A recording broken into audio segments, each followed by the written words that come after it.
प्रधानमंत्री Narendra Modi UP investor summit के ground breaking ceremony में मुख्य अतिथि के तौर पर शामिल हुए। पीएम मोदी ने यहां रिमोट का बटन दबाकर परियोजनाओं का शिलान्यास किया। इस दौरान पीएम मोदी ने कहा कि आज हम विकसित भारत के लिए, विकसित उत्तर प्रदेश के निर्माण के लिए संकल्प के साथ एकजुट हुए हैं। इस दौरान उन्होंने काशी के लकड़ी के खिलौनों को प्रमोट करते रहने की बात कही, साथ ही मेड इन इंडिया का भी जिक्र किया। आप भी सुनिए।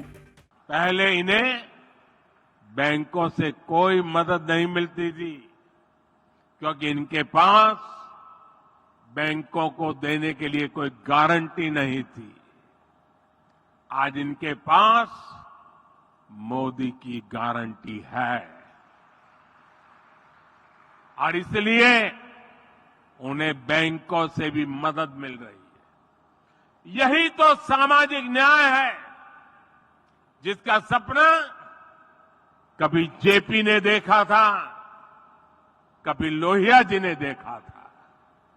साथियों, हमारी डबल इंजन सरकार के निर्णय और उसकी योजनाओं से सामाजिक न्याय और अर्थव्यवस्था दोनों को फायदा होता है। आपने लखपति दीदी के संकल्प के बारे में जरूर सुना होगा। बीते 10 वर्षों के दौरान हमने देश भर में 10 करोड़ बहनों को सेल्फ हेल्प ग्रुप से जोड़ा है। इनमें से अभी तक, आप उद्योग जगत के लोग हैं, जरा यह आंकड़ा सुनिए, अभी तक 1 करोड़ बहनों को लखपति दीदी बनाया जा चुका है। और अब सरकार ने तय किया है कि कुल 3 करोड़ बहनों को लखपति दीदी बना करके रहेंगे। हमारे देश में करीब 2.5 लाख ग्राम पंचायतें। आप कल्पना कीजिए कि 3 करोड़ लखपति दीदी बनने से हर ग्राम पंचायत में खरीद शक्ति कितनी बढ़ेगी। इसका बहनों के जीवन के साथ साथ ग्रामीण अर्थव्यवस्था पर बहुत सकारात्मक असर पड़ रहा है। भाइयों और बहनों, जब हम विकसित यूपी की बात करते हैं तो इसके पीछे एक और ताकत है। ये ताकत है यहां के एमएसएमई, यानी छोटे, लघु और कुटीर उद्योगों की ताकत। डबल इंजन सरकार बनने के बाद यूपी में एमएसएमई का अभूतपूर्व विस्तार हुआ। यहां एमएसएमई को हजारों करोड़ रुपए की मदद दी गई है। ये जो डिफेंस कॉरिडोर बन रहा है, जो नए इकोनॉमिक कॉरिडोर बन रहे हैं, इनसे भी एमएसएमई को बहुत लाभ होगा। साथियों, यूपी के करीब करीब हर जिले में कुटीर उद्योगों की एक पुरानी परंपरा है। कहीं ताले बनते हैं, कहीं पीतल की कारीगरी है, कहीं कालीन बनते हैं, कहीं चूड़ियां बनती हैं, कहीं मिट्टी की कलाकारी होती है, कहीं चिकनकारी का काम होता है। इस परंपरा को हम वन डिस्ट्रिक्ट वन प्रोडक्ट,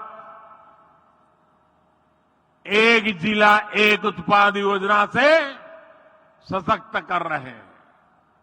आज रेलवे स्टेशनों पर भी देखेंगे कि एक जिला एक उत्पाद योजना को कैसे प्रोत्साहित किया जा रहा है, प्रचारित किया जा रहा है। अब तो हम 13,000 करोड़ रुपए की पीएम विश्वकर्मा योजना लेकर भी आए हैं। ये योजना यूपी में परंपरागत रूप से हस्तशिल्प से जुड़े लाखों विश्वकर्मा परिवारों को आधुनिकता से जोड़ेगा।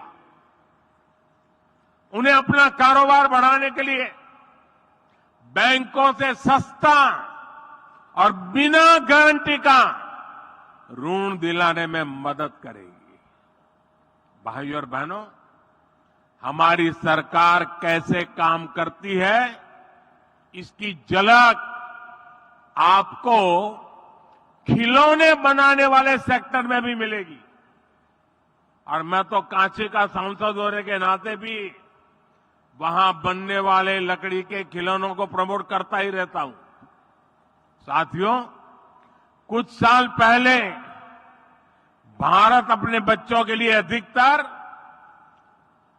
खिलौने विदेशों से आयात करते थे। ये स्थिति तब थी जब भारत में खिलौनों की एक समृद्ध परंपरा रही है। पीढ़ियों से लोग खिलौने बनाने में कुशल रहे हैं, लेकिन भारतीय खिलौनों को प्रमोट नहीं किया गया। कारीगरों को आधुनिक दुनिया के अनुसार बदलने के लिए मदद नहीं दी गई, जिसके कारण भारत के बाजारों और घरों पर विदेशी खिलौनों का कब्जा हो गया।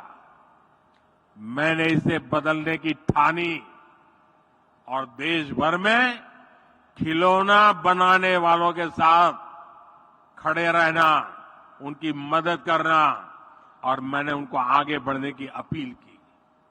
आज स्थिति ये है कि हमारा इंपोर्ट, हमारा आयात बहुत कम हो गया है और खिलौनों का निर्यात कई गुना बढ़ गया है।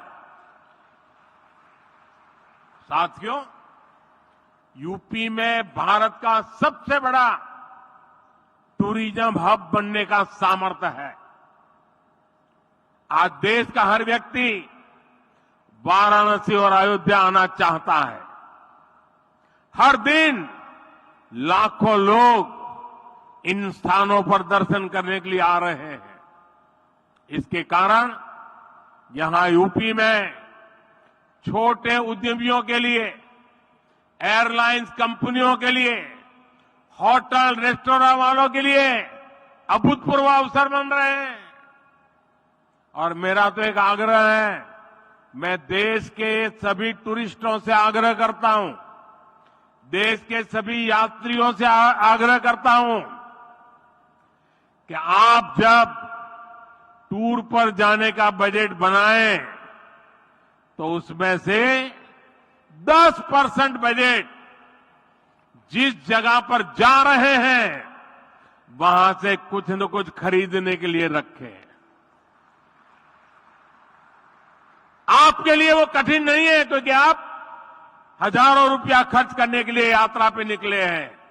अगर उसमें 10% जिस जगह पे जा रहे हैं वहां की लोकल चीज खरीदेंगे, वहां की इकोनॉमी आसमान को छूने लग जाएगी। मैं इन दिनों एक और बात कहता हूं, ये बड़े बड़े धनी लोग बैठे हैं ना, उनको जरा ज्यादा चुभती है, लेकिन मैं आग्रह से कहता रहता हूं। आजकल दुर्भाग्य से देश में फैशन चल पड़ी है, अमीरी का मतलब होता है विदेशों में जाओ, बच्चों की शादी विदेशों में करो। इतना बड़ा देश, क्या आपके बच्चे हिंदुस्तान में शादी नहीं कर सकते?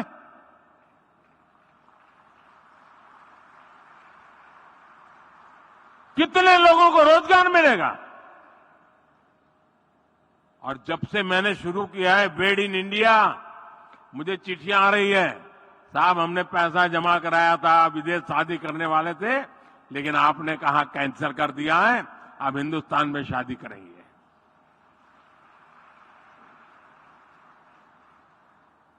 देश के लिए भगत सिंह की तरह फांसी पर लटके तभी देश की सेवा होती है, ऐसा नहीं है। देश के लिए काम कर करके भी देश की सेवा हो सकती है दोस्तों।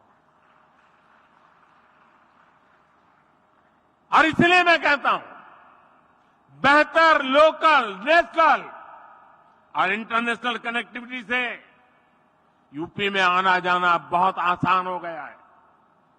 वाराणसी के रास्ते बीते दिनों हमने दुनिया की सबसे लंबी क्रूज सर्विस को भी शुरू किया है। 2025 में कुंभ मेले का आयोजन भी होने वाला है। ये भी यूपी की अर्थव्यवस्था के लिए बहुत महत्वपूर्ण होने वाला है। आने वाले समय में टूरिज्म और हॉस्पिटैलिटी सेक्टर में यहां बहुत बड़ी संख्या में रोजगार बनने वाले हैं। ब्यूरो रिपोर्ट, इंडिया पब्लिक खबर। फिलहाल के लिए इस खबर में बस इतना ही। देश और दुनिया की ऐसी तमाम बड़ी खबरों के लिए हमारे YouTube चैनल को सब्सक्राइब करें और बने रहें इंडिया पब्लिक खबर के साथ।